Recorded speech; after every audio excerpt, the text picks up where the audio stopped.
नमस्कार मित्रांनो, स्वागत आहे आपल्या सर्वांचं मनपूर्वक पुन्हा एकदा आपल्या या एज्युकेशनल युट्यूब चॅनलमध्ये। मित्रांनो, शिक्षक पात्रता परीक्षेची जर तुम्ही तयारी करत असाल तर तुमच्यासाठी हा अतिशय आनंदाचा व्हिडिओ आहे। याचं कारण असं की गेल्या अनेक वर्षांपासून शिक्षक पात्रता परीक्षेमध्ये लाखो विद्यार्थी हे सहभाग घेत होते, परीक्षा देत होते, परंतु त्यांची पासिंगची जी टक्केवारी होती ती अतिशय कमी होती। आणि आता इथून पुढे 2026 मध्ये जे विद्यार्थी ही परीक्षा देणार आहेत, जे कार्यरत शिक्षक ही परीक्षा देणार आहेत, यांच्या सगळ्यांकरिता अतिशय आनंदाची बातमी आहे। याचं कारण काय असं की 2013 मध्ये आपल्या सर्वांना माहिती की टीईटी ही परीक्षा लागू करण्यात आली। जवळजवळ 6,29,000 उमेदवार या परीक्षेला तेव्हा बसले होते, परंतु पासिंगची टक्केवारी फक्त 4.93%, म्हणजे जवळजवळ फक्त 5% उमेदवार ही परीक्षा पात्र झाले। 2015 मध्ये ज्यावेळेस ही परीक्षा झाली तर त्यावेळेस अनेक विद्यार्थी म्हणत होते की ही परीक्षा तर खूपच कठीण होती, कारण त्यावेळेस निकाल जो होता त्या निकालाचा जो पर्सेंटेजचा टक्केवारी म्हणजे पास होण्याची जी टक्केवारी होती ती थेट 0.85% वर आली। म्हणून 2015 मध्ये झालेली ही जी शिक्षक पात्रता परीक्षा ही सर्वात कठीण परीक्षा ठरली। मग त्याच्यानंतर 2018 ते 21 याच्यामध्ये जो काही टीईटीचा निकाल होता त्याच्यामध्ये थोडीफार सुधारणा झाली, तरी पासिंग होण्याचे जे काही प्रमाण होतं ते 3 ते 4% पर्यंतच राहिलं। म्हणून अनेक विद्यार्थी, जे अनेक उमेदवार शिक्षक होण्याच्या इच्छेमध्ये, शर्यतीमध्ये, स्पर्धेमध्ये असायचे, त्यांना ही परीक्षा अवघड वाटायला लागली। मागच्या परीक्षेमध्ये देखील अनेक उमेदवार या परीक्षेमध्ये पास झाले नाहीये। जसं की आपल्या सर्वांना माहिती आहे की टीईटी म्हणजे ही एक क्वालिफाईंग एक्झाम आहे, परंतु या वर्षी मात्र जवळजवळ 6 लाख उमेदवार ही परीक्षा देणार आहेत। याचं प्रमाण वाढण्याचं कारण काय मित्रांनो? कारण अनेक कार्यरत शिक्षक देखील ही परीक्षा देत आहेत। बरेचसे विद्यार्थी ही आपला निकाल जो आहे त्याचे स्कोअर वाढण्यासाठी ही परीक्षा देत आहेत। पण आता तुम्हाला जास्त काळजी करण्याचं काम नाहीये, कारण आजच्या व्हिडिओमध्ये आपण बघणार आहोत की कशा प्रकारे ही एक आनंदाची बातमी असणार आहे ही शिक्षक पात्रता परीक्षा देणाऱ्या सर्व उमेदवारांकरिता। बघा मित्रांनो, कारण काय की याचा जो पॅटर्न आहे तो आता बदललेला आहे। हो मित्रांनो, इथे तुम्ही पाहणार आहात की अगोदर हा पॅटर्न कसा होता आणि आता मात्र हा पॅटर्न कसा असणार आहे। कारण या स्पर्धेमध्ये ही जी शिक्षक पात्रता परीक्षा आहे ही स्पर्धा परीक्षा नाही आहे, हे आपल्या सर्वांना आधीच माहित असायला पाहिजे। बऱ्याच उमेदवारांना हे माहित आहे, तरी देखील भीतीमुळे म्हणा किंवा अयोग्य टेक्निक किंवा स्ट्रॅटेजीमुळे ही परीक्षा योग्य पद्धतीने बरेच उमेदवार पात्र ठरू शकले नाही आहेत। पण तुम्हाला जर ही परीक्षा पात्र ठरायची असेल, करायचं असेल ना, तर मित्रांनो आपल्या चॅनलवर आपण अनेक व्हिडिओ बनवलेले ज्याच्या माध्यमातून हजारो उमेदवारांना त्याचा फायदा झालेला आहे। तुम्ही देखील ही शिक्षक पात्रता परीक्षा अगदी सहज पास करू शकता। मी देखील केलेली आहे, तुम्ही देखील करू शकता। आणि याच्यासाठी काय काय केलं पाहिजे, याच्यासाठी वेगवेगळे जे स्ट्रॅटेजीज आहेत ते आपण वेगवेगळ्या व्हिडिओच्या माध्यमातून विद्यार्थ्यांपर्यंत पोहोचवत असतो।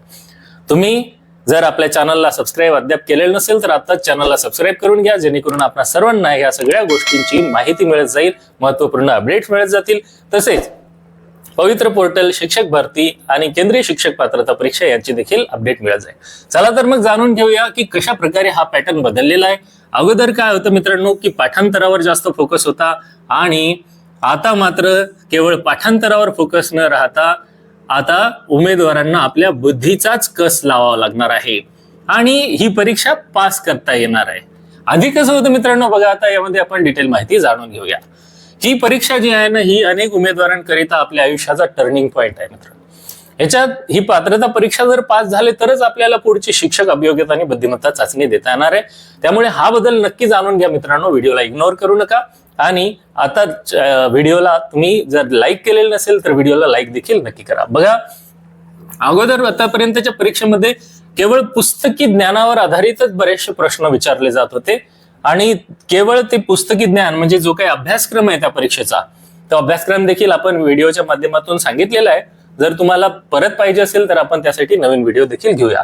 म्हणजे अभ्यासक्रमावर आधारितच प्रश्न जास्त विचारले जात होते, त्याच्यामुळे ज्या ज्या उमेदवारांचा अभ्यास चांगला झालेला आहे केवळ तेच उमेदवार ही परीक्षा पास होऊ शकत होते। पण आता मात्र काय झालेलं आहे की उपयोजनात्मक कल वाढलेला आहे की जे परीक्षेमध्ये विचारले जाणारे प्रश्न आहेत ते प्रश्न हे केवळ पुस्तकी ज्ञानावर नसून तर त्याचा आपण आपल्या दैनंदिन व्यवहारामध्ये कशा प्रकारे वापर करू शकतो अशा साध्या सिंपल केसेसवर प्रश्न विचारून तो तपासला जाणार आहे. त्याच्यामुळे उपयोजनात्मक कल वाढल्यामुळे काय की जर तुमचा अभ्यास देखील डिटेल झालेला नसेल तरी देखील तुम्ही केवळ प्रश्न आणि पर्याय हे दोन्ही पाहून योग्य पर्याय निवडू शकता आणि आपलं उत्तर योग्य आणू शकता. दुसरा फायदा काय झालेला आहे बघा, दुसरा कोणता बदल झालेला आहे. आता पहा, पुस्तकी ज्ञानावर आधी भर होता, आता उपयोजनात्मक कल वाढलेला आहे. उदाहरण देण्याचं जर झालं तर CDP हा म्हणजे चाइल्ड डेव्हलपमेंट अँड पेडागॉजी हा विषय आहे. त्याला आपण बाल विकास आणि अध्यापन शास्त्र असं म्हणतो. मग याच्यामध्ये अगोदर त्या वेगवेगळे शास्त्रज्ञ त्यांनी लिहिलेल्या व्याख्या आणि त्या मानसशास्त्रज्ञ त्यांच्या उपपत्ती आता देखील तो घटक अभ्यासक्रमात आहे, परंतु ह्या ज्या व्याख्या आहेत याच्यावर फोकस न करता आता काय केलेलं आहे, आता वर्गातील परिस्थिती हाताळण्यासाठी आवश्यक ती निर्णय क्षमता असणे, की आता शिक्षकाला केवळ व्याख्या पाठ करून जर आपण त्याचं ज्ञान तपासलं तर ते जास्त उपयोगी ठरणार नाही. कारण शिक्षकाचं मुख्य काम काय की वर्गातील परिस्थिती हाताळता आली पाहिजेत.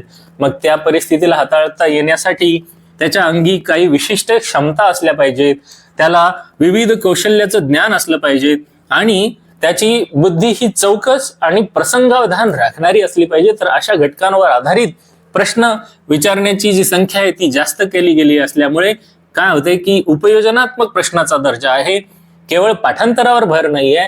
त्यामुळे समजून घेऊन प्रश्नामध्ये विचारलेली केस समजून घेऊन योग्य उत्तरापर्यंत तुम्हाला जाण्यासाठी या ठिकाणी काय केले गेलेले आहे, सोय करून दिलेली आहे.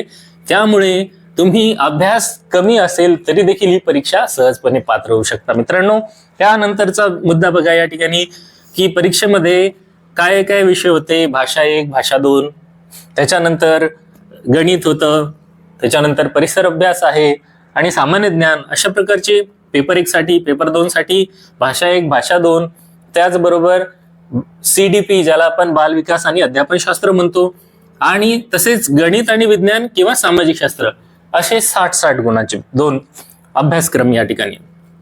तर गणित आणि विज्ञान किंवा सामाजिक शास्त्रामधील कठीण ज्या काही संज्ञा होत्या, संकल्पना असतील, संबोध, याच्यावर जास्त फोकस केला जायचा. पण आता मात्र गणित, विज्ञान तसेच सामाजिक शास्त्र याच्यामध्ये तार्किक क्षमतेवर जास्त भर देण्यात आलेला आहे. म्हणजे केवळ पाठांतरावरच आपल्याला अवलंबून न राहता तुम्ही गणित विज्ञानातील ज्या काही संबोध आहेत, संकल्पना आहेत, त्याचा कसा लॉजिकल वापर करू शकता.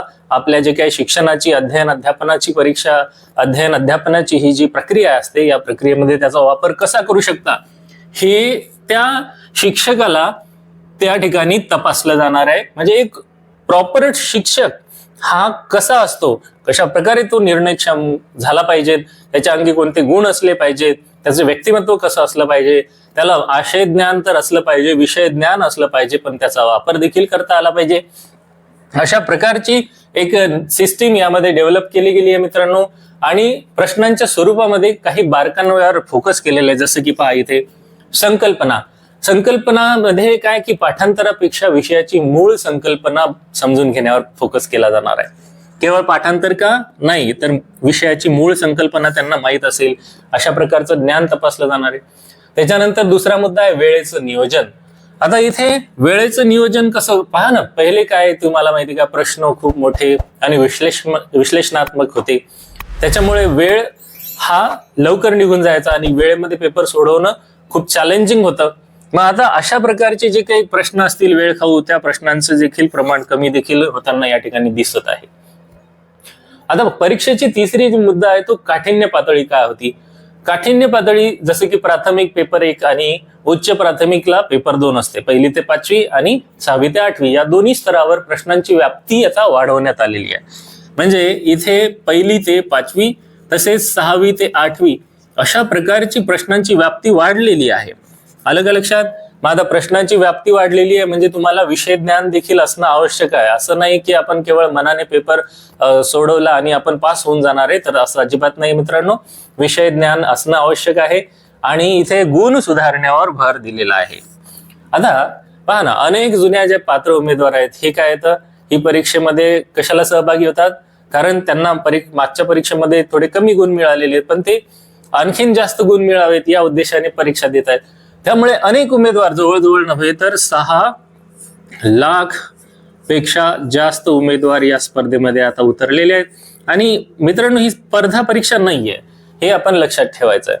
जरी इथे 6 लाख उमेदवार या स्पर्धेमध्ये आलेले, त्याच्यामुळे स्पर्धेची चुरस वाढलेली दिसून येत आहे.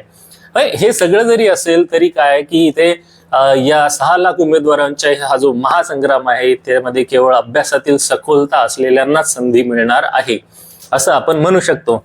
आता तार्किक ज्ञानावर आधारित प्रश्न असणार आहेत, परंतु अभ्यासावर आधारित देखील संकल्पना या ठिकाणी असणार आहेत. आता ही स्पर्धा या ठिकाणी वाढलेली आहे, अनेक विद्यार्थी यामध्ये सहभागी झालेले आहेत. त्यामुळे काय की आपण जर व्यवस्थित नियोजन केलं, त्यानंतर प्रॉपर स्ट्रॅटेजी ठेवली, तरच आपण काय करू शकतो, ही परीक्षा चांगल्या प्रकारे पास होऊ शकतो. तुम्हाला जर ही परीक्षा पास करायची असेल तर आपल्या चॅनलवर अनेक व्हिडिओज आहेत, ते तुम्ही बघा. त्या व्हिडिओच्या माध्यमातून आयडियाज घ्या आणि अशा अनेक ज्या काही कन्सेप्ट असतील, ट्रिक्स असतील किंवा काही इम्पॉर्टंट इन्फॉर्मेशन असेल ती देखील मी तुमच्यासोबत शेअर करणार आहे. त्यामुळे तुम्ही जर चॅनलवर नवीन असाल तर आता चॅनलला सबस्क्राईब करा, बेल आयकॉनला प्रेस करा आणि व्हिडिओला लाईक करा मित्रांनो. जास्तीत जास्त मित्रांपर्यंत हा व्हिडिओ नक्की शेअर करा, जेणेकरून त्यांना देखील या व्हिडिओचा फायदा झाला पाहिजे. पुन्हा भेटूया नवीन माहितीसह नवीन व्हिडिओमध्ये. तोपर्यंत आपणा सर्वांना खूप खूप शुभेच्छा. Thank you for watching till two the end.